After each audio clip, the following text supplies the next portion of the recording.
ఈరోజు చిలకలూరుపేటకు వచ్చినప్పుడు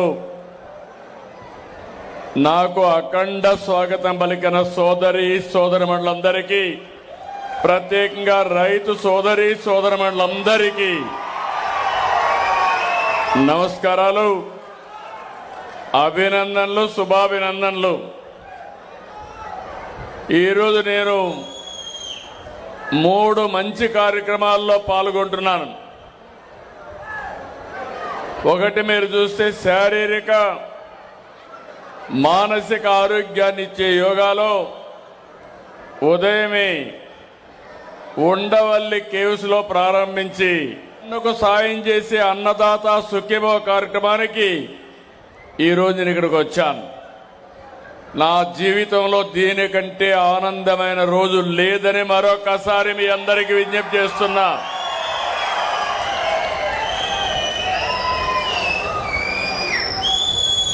ఈ 3 కార్యక్రమాలు చూస్తే ఇది ఒక చరిత్ర. మనం ఆర్థికంగా బాగుండాలి, ఆరోగ్యపరంగా బాగుండాలి. ఈ 2 బాగుంటే ఆనందం ఉంటుంది. అలాంటి కార్యక్రమానికే శ్రీకారం చుట్టాం.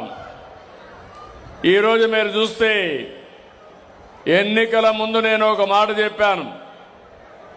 నేను ఆ రోజు ఎప్పుడు కూడా వెనక ముందు ఆలోచించలేదు. నేను కష్టపడతాను, సంపద సృష్టిస్తాం, సంపద సృష్టించి మళ్ళీ మీ కష్టాలు తీరుస్తామని స్పష్టమైన హామీ ఇచ్చాం. మీరు కూడా చూస్తే ఆ రోజు మమ్మల్ని నమ్మారు.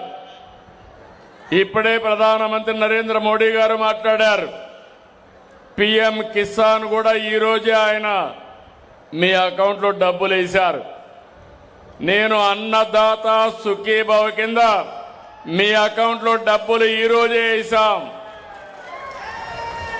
2 కలిపి ఈరోజు 7,000 రూపాయలు మీ అకౌంట్లో పడ్డాయి. 2,343 రూపాయలు రాష్ట్ర ప్రభుత్వం, 782 రూపాయలు కేంద్ర ప్రభుత్వం, 2 కలిపితే 3,225 కోట్లు. ఇవన్నీ కూడా కోట్లు నేను చెప్పింది. 7,000 రూపాయలు ఇద్దరం కలిసి ఇచ్చాం.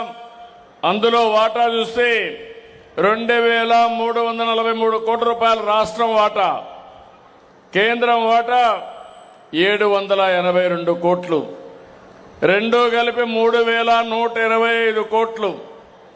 ఈరోజు మీ అకౌంట్లో ఇప్పటికే ఒక్కసారి అందరి అకౌంట్లో టెక్నాలజీ ఎంత స్ట్రాంగ్ గా ఉంటుందంటే బటన్ నొక్కాం, 99.8% మీ అకౌంట్లో డబ్బులు పడ్డాయి.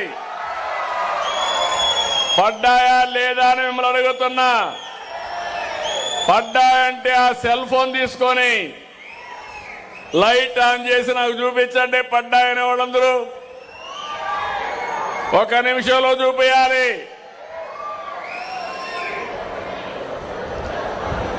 చాలా సంతోషం.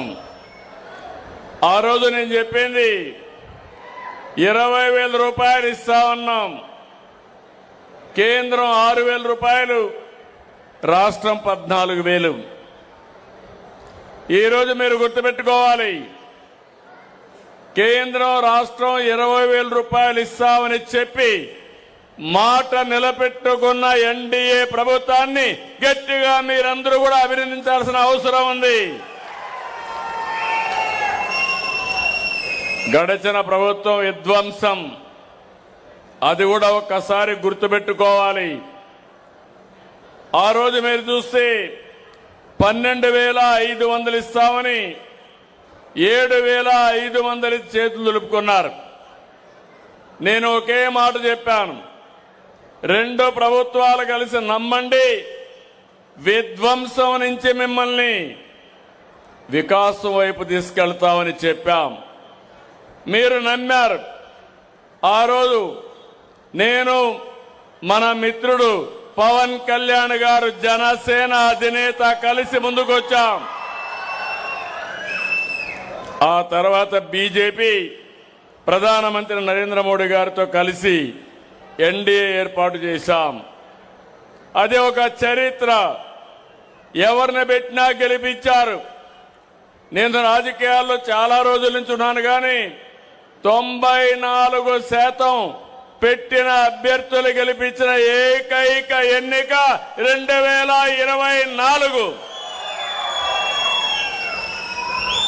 అలాంటి స్ఫూర్తి చూపించిన మిమ్మల్ని మళ్ళీ ఒకసారి అభినందిస్తున్నా. వ్యవసాయం అనేక సవాళ్లు ఎదుర్కొంది. చాలా సమస్యలు వచ్చాయి. ఇప్పటికి కూడా సమస్యలన్నీ కూడా తీర్చామని నేను చెప్పడం లేదు.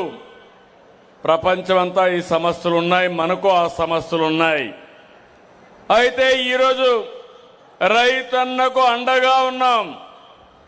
ఎక్కడికక్కడ విత్తన సరఫరా దగ్గర నుంచి మార్కెటింగ్ వ్యవస్థ వరకు ఎక్కడా రైతు నష్టపోకుండా అనేక కార్యక్రమాలు చేశాం. ఒకప్పుడు 6 నెలలు కూడా మీరు ధాన్యం వేస్తే డబ్బులు ఇచ్చేవాళ్ళు కాదు. ఈరోజు గర్వంగా చెప్పగలుగుతున్నాను, 48 గంటల్లో మీరు ధాన్యం ఇచ్చిన వెంటనే మీ అకౌంట్లో డబ్బులు వేసే ప్రభుత్వం ఈ ఎన్డీఏ ప్రభుత్వం. ఇంకో పక్క ఈరోజు లేబర్ ఖర్చులు పెరుగుతున్నాయి, వ్యవసాయ ఖర్చులు పెరుగుతున్నాయి, ఆదాయం తగ్గుతా ఉంది. అందుకని యాంత్రీకరణకు ఎక్కువ ప్రాధాన్యత ఇస్తున్నాం. దీనికోసం కూడా ఎంత డబ్బులు కావాలనో అంత డబ్బులు ఖర్చు పెట్టే పరిస్థితికి వచ్చాం. రైతులందరికీ SMS ద్వారా ఎప్పటికప్పుడు సూచనలు ఇస్తున్నాం. ఈరోజు మిమ్మల్ని చూశాను, మీరు ఇక్కడ కూర్చున్నారు. దర్జాగా మీ అకౌంట్లో డబ్బులు పడిందా లేదా చూసుకునే పరిస్థితికి వచ్చారు. నేను ఒకే పని చేస్తున్నాను. ఒక ముఖ్యమంత్రిగా రియల్ టైం గవర్నెన్స్ పెట్టాను. మీరు ఫోన్ మారిస్తే ఆ ఫోన్ నెంబర్ కూడా అప్డేట్ చేస్తున్నా. మీరు ఈ క్రాప్ తీసుకొని ఎప్పటికప్పుడు మీ అవసరాలన్నీ గుర్తిస్తున్నా. దీనివల్ల నేను ఈరోజు మీకు రైతు భరోసా ఇవ్వాలనుకుంటే, ఏదైతే అన్నదాత సుఖీభవ ఇవ్వాలనుకుంటే ఇమ్మీడియట్ గా మీ అకౌంట్లో డబ్బులు వేయగలిగానంటే అది రాష్ట్ర ప్రభుత్వం యొక్క సమర్థత. లెక్కలన్నీ కూడా ఎప్పటికప్పుడు అప్డేట్ చేసుకుంటున్నాం. నేను ఒకటే మిమ్మల్ని అందరినీ కోరుతున్నా, రైతు బాగుండాలి, గ్రామీణ ఆర్థిక వ్యవస్థ బాగుంటుంది. కానీ వైసీపీ హయాంలో 1-2 కష్టాలు కాదు, కడాన సాగునీరు నుంచి వరదలు వర్షాలు వస్తే ముంపుకు గురయ్యేక్కడి నుంచి అనేక సమస్యలు ఎదుర్కొన్నారు. 2 ఏళ్లుగా మీరు చూస్తున్నారు, ప్రతి ఒక్క ఇష్యూ పైన, ప్రతి ఒక్క సమస్య పైన ఎక్కడికక్కడ ముందు జాగ్రత్త ముందుకు పోతున్నాం.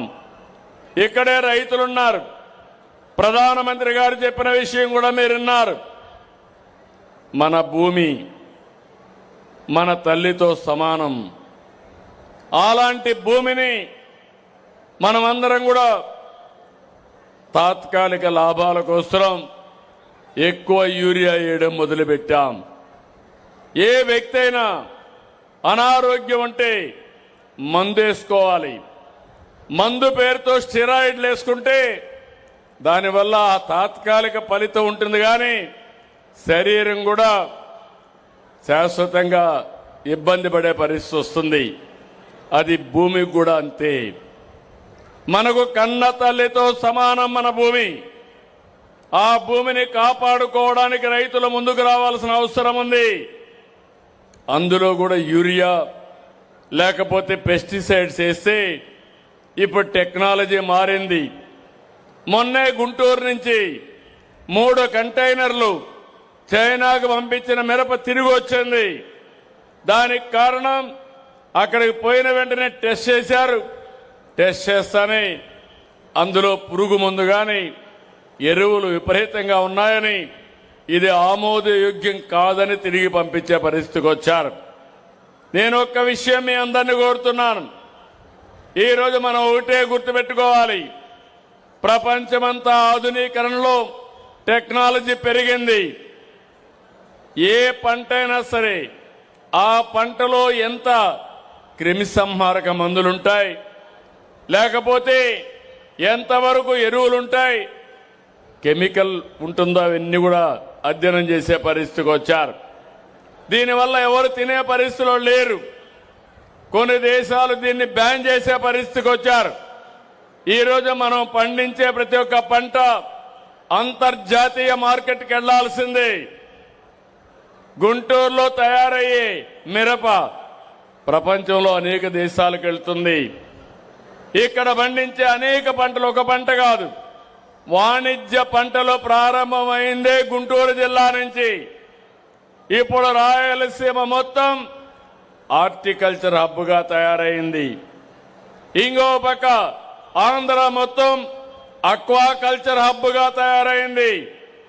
మన ప్రియతమ నాయకుడు నందమూరి తారక రామారావు గారు మొట్టమొదటిసారిగా పామాయిల్ తీసుకొచ్చారు. ఈరోజు 60% పామాయిల్ పంటలు మన రాష్ట్రంలో ఉన్నాయి. నేను ఇప్పుడు ఒకటే ఆలోచిస్తున్నా, రైతుకు లాభసాటి వ్యవసాయం కావాలంటే పామాయిల్ ఉండాలని పామాయిల్ ని ప్రోత్సహిస్తున్నాం.